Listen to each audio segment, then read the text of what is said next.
नमस्कार दोस्तों, स्वागत है आपका आज की हिंदी साहित्य की क्लास में। तो हम लोग पढ़ रहे हैं हिंदी साहित्य को।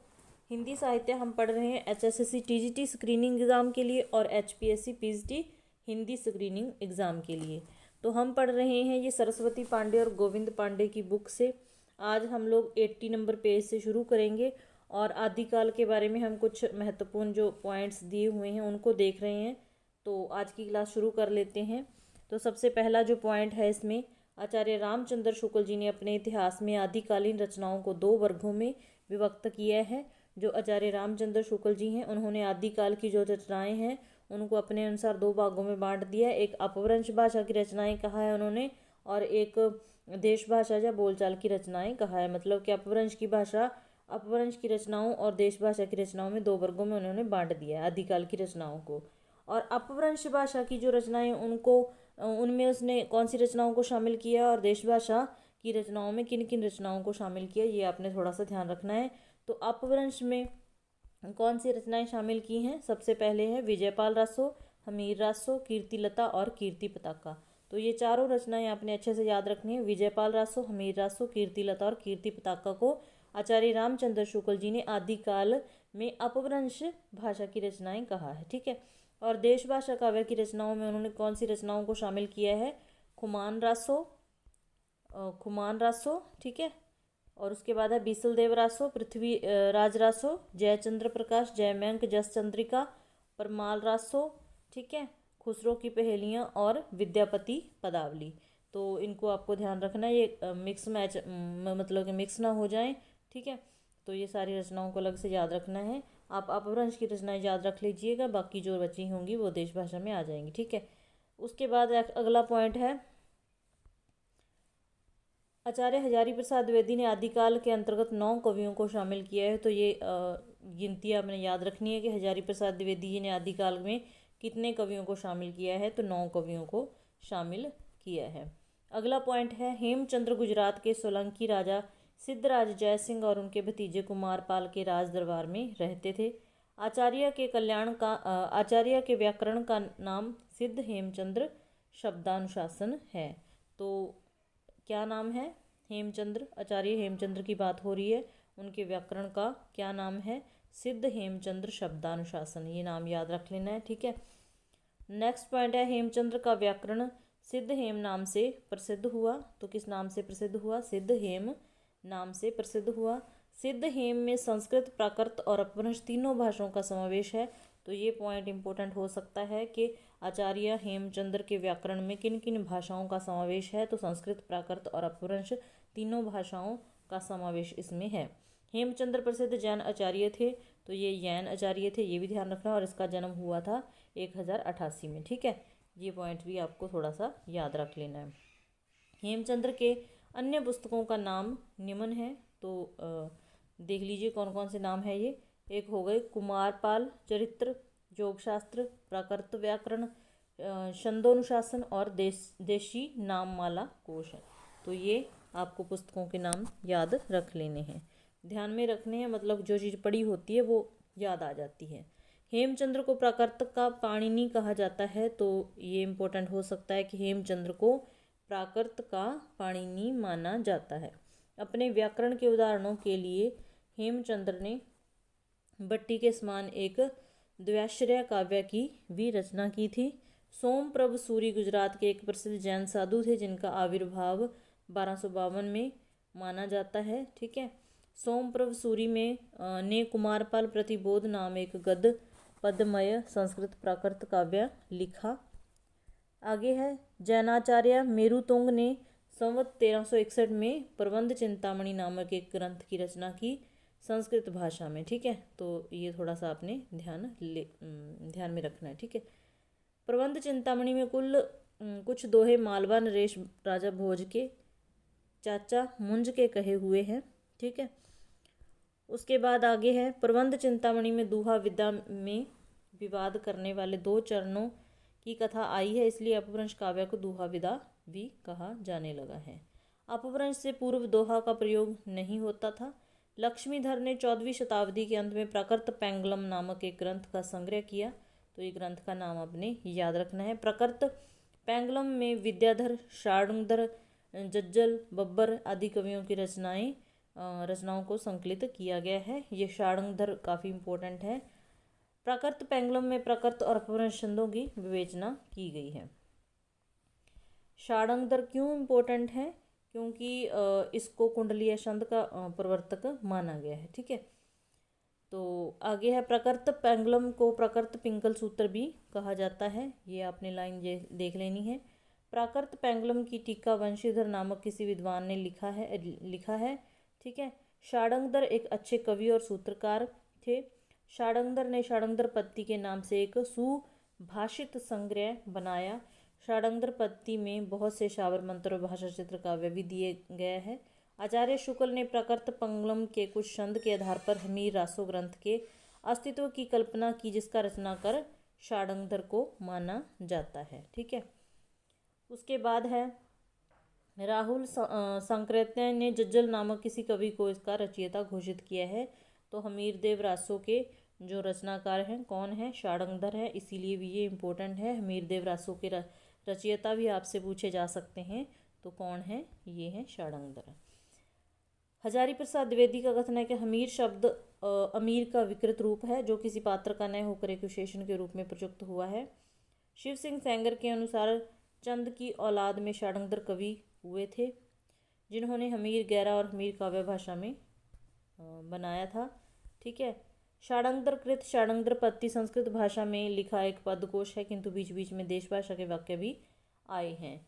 श्री मल्लदेव राजा की प्रशंसा में शार्ंगधर पत्ती में श्रीकंठ पंडित का संग्रहित यह श्लोक है। ठीक है, उसके बाद डॉक्टर बच्चन सिंह ने अनुमान व्यक्त किया है कि शार्ंगधर कुंडलीय छंद के प्रथम प्रयोगकर्ता है। ये पॉइंट काफ़ी महत्वपूर्ण हो सकता है।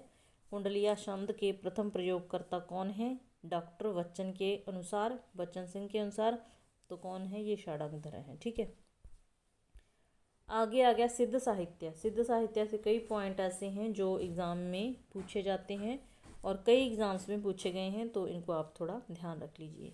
वैसे तो हम कल देख चुके हैं कि जो सहरपा को हिंदी का प्रथम कवि माना जाता है। ठीक है, तो ये पॉइंट हो गया। ये एक सिद्ध थे। इन्हें सरोज, वज्र, राहुल, भद्र और आदि नामों से भी जाना जाता है। तो ये भी क्वेश्चन पूछा गया है कि सरहप्पा के कौन सा नाम नहीं है या है? तो सरोज, वज्र, राहुल, भद्र। ठीक है, ये नाम सरहप्पा के हैं। सिद्धों में सबसे पुराने कौन है? ये सरहपाद हैं। ठीक है, सबसे पुराने कौन हैं? ये सरहपाद हैं। सिद्धों से बौद्ध धर्म के वज्रयान तत्व का प्रचार करने के लिए जो साहित्य जन भाषा में लिखा, वह हिंदी के सिद्ध साहित्य की सीमा में आता है। ठीक है, ये भी आपने ध्यान रखना है। और जो मेन पॉइंट एक और निकल के आया है, ये एनसीईआरटी में भी दिया हुआ है, वज्रयान का केंद्र श्री पर्वत पर रहा है। तो ये पॉइंट काफ़ी महत्वपूर्ण है। ये पता नहीं कौन सी क्लास की एनसीईआरटी में है, वज्रयान का केंद्र श्री पर्वत पर रहा है। ठीक है, सहजजानियों की भाषा का नाम संध्या भाषा था। ये मोस्ट इम्पोर्टेंट है।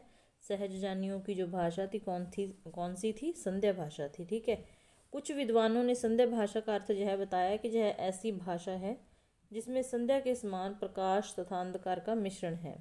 ज्ञान के आलोक से उसकी सारी बातें स्पष्ट हो जाती हैं। ठीक है, आगे है कुछ विद्वानों ने संध्या भाषा का अर्थ अभिसंधि या अभिप्रायुक्त वाणी बताया है। पंडित विधुशेखर शास्त्री ने बताया कि मूल शब्द संध्या भाषा नहीं बल्कि संध्या भाषा रहा है। तो संध्या आ जाए तो ये आपने ध्यान रखनी कि सिद्धों की भाषा है। ठीक है, नेक्स्ट प्रश्न हमारा जो पॉइंट है, ज्योतिश्वर ठाकुर रचित वर्ण रत्नाकर नामक 14वीं शताब्दी के मैथिली ग्रंथ में 84 सिद्धों के नाम दिए हुए हैं। तो संख्या में सिद्ध कितने हैं? 84 हैं। हम बार बार याद कर रहे हैं कितने सिद्ध? 84 हैं। सहजजानियों की संध्या भाषा का प्रभाव संत कवियों पर भी पड़ा और वे उल्टवासियाँ लिखने लगे। तो उल्टवासियाँ किसके प्रभाव से लिखी गई? किनका प्रभाव पड़ा संतों पर? किसी प्रकार से भी प्रश्न बन सकता है। तो ध्यान रखना है कि सहजजानियों की संध्या भाषा का प्रभाव पड़ा था संत कवियों पर और उसी के प्रभाव से उन्होंने क्या लिखा? उल्टवासियाँ लिखी। ठीक है, तो ये पॉइंट इस प्रकार से आपने ध्यान में रखना है। राहुल सांकृत्याय ने सहरपाद का समय 769 ईस्वी स्थिर किया है किसने? राहुल सांकृत्यायन ने। मतलब कि किसके अनुसार किसका क्या समय है, इस प्रकार से भी प्रश्न बनते हैं ना, तो आपने ध्यान रखना है कि राहुल सांकृत्यायन ने जो सरहपाद है उसका समय माना है 769 या आप कह सकते हैं 769 स्थिर कर दिया है। लेकिन विनयतोष भट्टाचार्य ने सरहपाद का जो समय है वो 633 माना है। ठीक है, आपने ये भी ध्यान रखना है। इनके लिखे 32 ग्रंथ बताए जाते हैं जिनमें दोहा कोश प्रसिद्ध है। तो दोहा कोश किसका ग्रंथ है? सरहपाद का, सरहप्पा का। ठीक है, महामहोपाध्याय हरप्रसाद शास्त्री द्वारा संपादित बौद्ध गान ओ दोहा में सरहप्पा और कृष्णाचार्य का दोहा संग्रहित है। ठीक है, नेक्स्ट पॉइंट है महामहोपाध्याय हरप्रसाद शास्त्री ने बौद्ध गान ओ दोहा में संग्रहित पुस्तकों की भाषा को प्राचीन बंगला कहा है। दोहा कोश का संपादन डॉक्टर प्रबोध चंद्र बागची ने किया, ये याद रखना है। दोहा कोश का संपादन डॉक्टर प्रबोध चंद्र बागची ने किया है। ये अजीब अजीब नाम ही पेपर में आके परेशान कर देते हैं, तो आपने इनको थोड़ा ध्यान में रखना है। दोहा कोश में तिलोप्पा, सरहप्पा, कणहप्पा के दोहे संग्रहित हैं। तो मोस्ट इम्पोर्टेंट है दोहा कोश में किन किन सिद्धों के जो दोहे संग्रहित हैं, तो तिलोप्पा, सरहप्पा, कणहप्पा। ठीक है, सरहप्पा के जीवन दृष्टि संक्षेप में इस प्रकार है, तो थोड़ा सा देख लीजिए। ये सहज संयम थे, मतलब इनकी विशेषताएं हो सकती हैं। पाखंड और आडंबर विनाश, गुरु सेवा, सहज मार्ग, महासुख की प्राप्ति। बच्चन सिंह ने लिखा है कि आक्रोश की भाषा का पहला प्रयोग सरहप्पा में ही दिखाई देता था। ठीक है, सिद्धों की भाषा को संध्या भाषा का नाम मुनिदत्त और अवध्यवज्र ने दिया है। ठीक है, अवध्यवज्र है ये। ठीक है,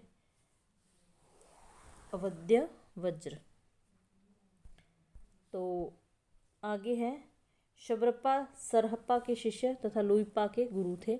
ये थोड़ा सा याद रख लेना कि सरहप्पा के शिष्य हो गए शबरप्पा और शबरप्पा के शिष्य गुरु हो गए लुइप्पा।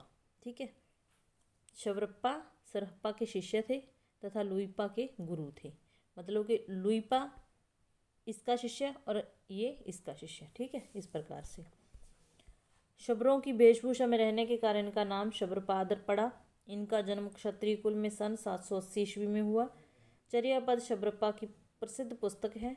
चर्यापद एक प्रकार का गीत है जो सामान्य अनुष्ठानों के समय गाया जाता है। चर्यापद संध्या भाषा के दृष्टिकूट में लिखी गई है जिनके दोहरे अर्थ होते हैं। सिद्ध साहित्य में दोहा कोश की रचना परिनिष्ठित अपभ्रंश में हुई है तथा चर्यापदों की अवहट में। तो ये भी ध्यान रखना है। सिद्धों का दोहा और चर्यापद संत साहित्य में क्रमशः साखी और शब्दी में किंचित रूपांतरित हो गए। तो दोहा किस में बदल गया? साखी में। चर्यापद किस में? शब्दी में। तो ये भी थोड़ा सा आपने ध्यान में रखना है। लुइप्पा का जन्म राजा धर्मपाल के शासनकाल में सन 773 ईस्वी में एक कायस्थ परिवार में हुआ। तो किस राजा के शासनकाल में हुआ लुइप्पा का जन्म? ये भी ध्यान रखा है। और लुइप्पा शबरप्पा के शिष्य थे। ठीक है, आगे आ गया 84 सिद्धों में लुइप्पा का स्थान प्रथम तथा सबसे ऊंचा है। अब 84 सिद्धों में सबसे ऊंचा स्थान किसका है? लुइप्पा का है। ठीक है, लुइप्पा साधना में इतने ऊंचे थे कि उड़ीसा के राजा दारिकप्पा और उनके मंत्री डेंगीपा उनके शिष्य हो गए। तो ये दारिकप्पा और मंत्री कौन? डेंगीपा इनके शिष्य हो गए। डोम्बिप्पा का जन्म मगध के क्षत्रिय वंश में हुआ। इतना याद रखने की जरूरत नहीं है, मतलब मेन चीज़ें आप इसमें आप याद रख सकते हैं। इनके द्वारा रचित 21 ग्रंथ बताए गए जिनमें डोम्बी, गीतिका, जोगचर्या। ठीक है, ये इतना याद करने की नहीं है। फिर कणहप्पा सिद्धों में सर्वश्रेष्ठ विद्वान था, सबसे बड़े कवि हैं, बस ये ध्यान रखना है। ये कणहप्पा सिद्धों में सबसे श्रेष्ठ विद्वान और सबसे बड़े कवि हैं। ठीक है, लुइप्पा का प्रथम स्थान था। हमने देखा था कि लुइप्पा साधना में इतने ऊंचे थे कि लुइप्पा का स्थान प्रथम और सबसे ऊंचा था। ये लुइप्पा और कणप्पा नाम थोड़े से ध्यान में रख लेना है। कणप्पा का जन्म कर्नाटक के ब्राह्मण वंश में 820 ईस्वी में हुआ। राहुल सांकृत्यायन के अनुसार कणप्पा पांडित्य और कवित्व में बेजोड़ थे। ठीक है, उनके अनुसार कौन से सिद्ध बेजोड़ थे?